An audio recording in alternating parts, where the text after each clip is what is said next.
folks. Well, we're working on the wiring still on Project Barracuda, but we're almost done. Got pretty much everything all set, dash harness, engine bay, the original wiring. We have the fuel injection harness for the interior done. I still have to do the engine harness for the fuel injection. That won't get done until the engine's back in the car. That way I can put all the connectors on where they need to go, route the wires the proper length.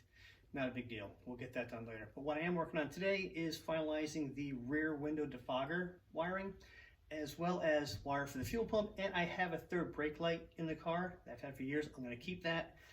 So we're going to finish wiring that up, wrap those cables up together, and we'll show you how you wrap cables. That's one thing you kind of want to do with these, and you want to use the right stuff. So first, let's give you a quick tour of what we got finished up here.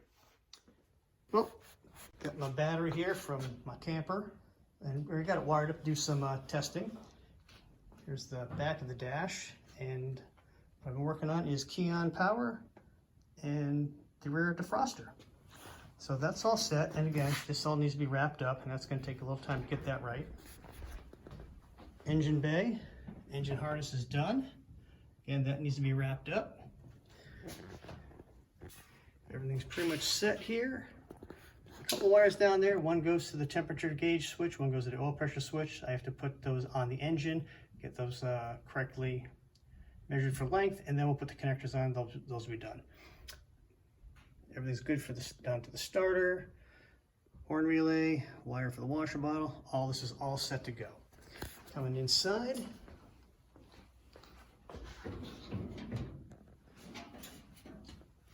I'm going to mount the computer for the fuel injection under the seat, route the wires kind of along this way, up alongside under the console, up this way, up behind part of the blower motor assembly, over the gas pedal to where the, as you can see it there, here, bulkhead connector. And one set of the wires is going to follow back through the behind the dash and come down, and the other is going to come for the computer here and meet up with the engine harness through that oblong hole there that would typically be used for, I believe, clutch linkage on a manual transmission car. So to power the ECU and the fuel injection, I've put another Toyota fuse box relay box here, and that's going to go there. Coming back, here's the existing harness for your rear lights, for your brake lights and whatnot. Everything else goes to the back of the car.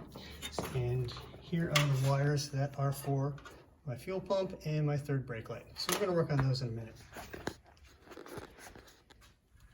I've already got part of the harness made and wrapped.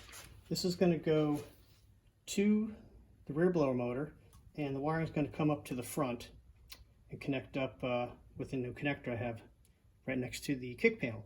So that's why these aren't wrapped up yet, because they're going to tie in with the fuel pump and the third brake light wire, and I'll wrap them all the way as they come to the front.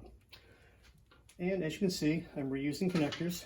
These are a couple of the front signal light connectors, but they're going to make a good connector for the wiring harness for the blower motor.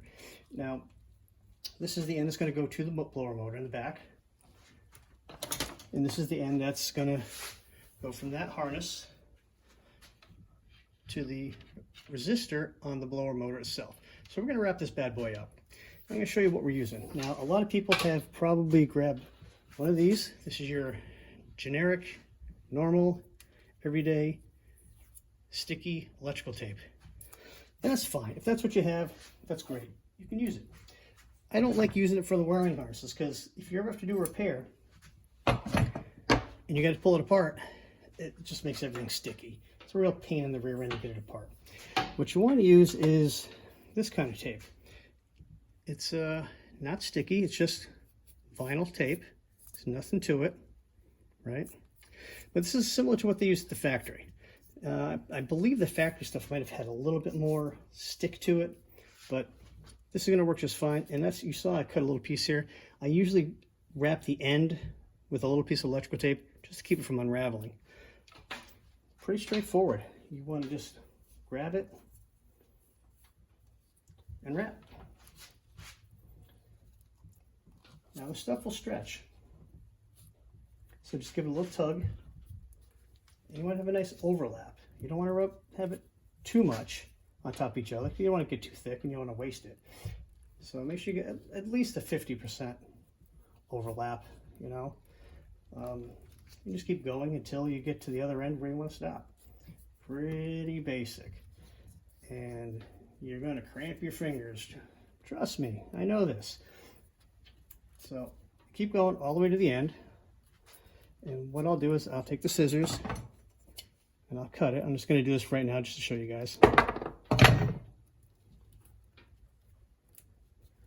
That piece of tape going in the same direction with the overlap.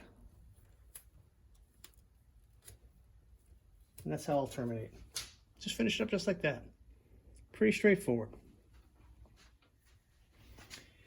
Well, that was a simple harness. Now, if you have one of the larger harnesses, like the engine bay harness or your dash harness, you're going to have, you know, other wires going off to other connectors, switches, and whatnot.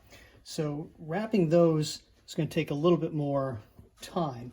You got to think it out a little bit. So this is just a piece of a harness I have. I'm going to use this as an example. So let's assume that you know, this connector comes off of here.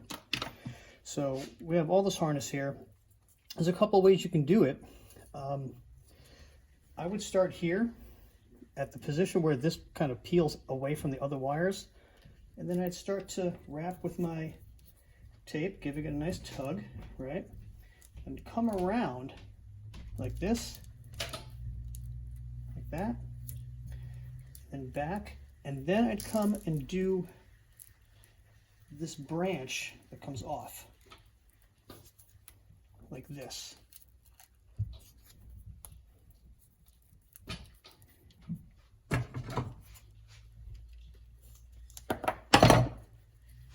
Okay, tie that off, tape it off, whatever you want to do. Just use a quick little piece of electrical tape here for an example. Boom, boom, boom, boom, boom. And then I'd come back closer to the connector and start all over doing the rest of the harness.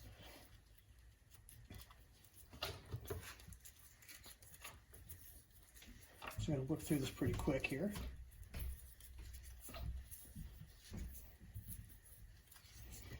Okay, you get back to where your branch comes off. Again, kind of, I've already got the vinyl around here at the intersection. So you're kind of going over top of it. It's all protected. And then you just keep on, keeping on all the way down. Now, another way you can do it is, got my harness this way. I started on this kind of a branch off. I started here, worked my way this way, wrapped it around both sides, and then pull it through. And if you want, without using electrical tape, you can just kind of tuck it back. It's out of the way, no extra tape inside. One unravel this way, and then you can start doing your wrap from whatever end you want to continue going on. And if you're using your roll and you run out in the middle of a run, kind of do the same thing. You can either use a piece of electrical tape and tape it off and terminate it. You can split the wires and just kind of wrap it like that. Grab your next roll and just kind of start on top of it like that.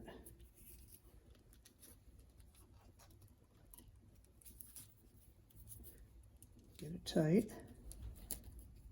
There we go.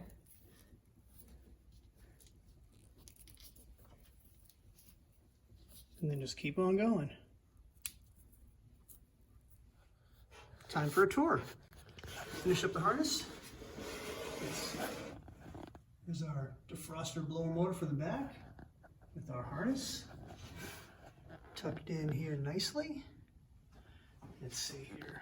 Kind of follows all the way down through here, just like the lights would go. Let's see, there we go. Yeah, there's our light harness. That needs a little bit of rewrapping. That fabric overwrap is getting frayed. I may end up cutting that off and wrapping it with the vinyl tape just to neaten it up some. And see, that's the ground for our third brake light. It's going to go onto one of the tail lights there. Up here, the connector goes to the third brake light power and fuel pump. And then it splits off and follows the other harness forward. Going forward. Don't look at the seats.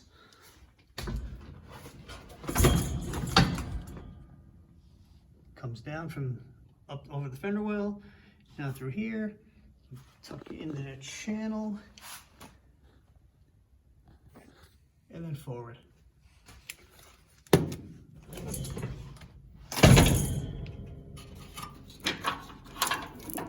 So we got our connectors. Nice, right? Getting there. I know, it's pretty basic, pretty simple, straightforward. And I mean, doing wiring repairs, you're going to want to go through and do them correctly. Like in the last video, crimp them right, get the right terminals, know how to pop them out of the connectors, know how to fix them, pop them back in, clean them up, and redo your wiring harness. Wrapping it back up, as you can see from the tour, I got a lot to do. And this is why you check your wiring harnesses. This piece just broke off in my hand, and that's fine. It's going to take time. If you use regular electrical tape, I mean, it's cheap, it's inexpensive, you can get it anywhere. Just know that when you go to do repairs in the future, it's going to be sticky. I really recommend spending a few extra bucks getting the non-sticky vinyl tape, wrapping your harnesses that way. They're more flexible too. So when you go to route them around and kind of bend them, twist them, it gives a little bit. And that's why you want to make sure you have at least a 50% overlap when you're doing that. If you stretch it out a little bit too far, you got to do a bend, well, you risk exposing the wires. You spread it out too far. Use what you need to use. Do it as best you can. Now, one thing you don't want to use, seriously, and I got this a few years ago when I first started doing the fuel injection harness, and it was a mistake. I went to one of the local box chain auto parts stores, and in their wiring section, they had this rubberized tape. I thought to myself at the time, this is great. It's going to waterproof the engine harness. Nothing's going to get in there. Yeah, until I took the harness out to do all the body work and found that this stuff does not hold up well over time.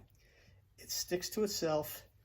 It actually, with heat, it'll start to crisp up.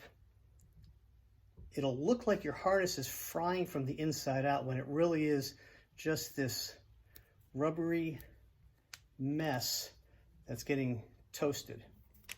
Don't use that. That's it. Straightforward, easy. That's going to finish up the wiring videos for this car. If you have any questions, leave them in the comments, and don't forget to check out our club's website, earlycuda.org. There's a lot of wiring harness diagrams there, service manuals for our cars from 60 up to 66, Valiants and Barracudas. Check them out. You're going to need them if you're going to do this kind of work. Thanks for watching.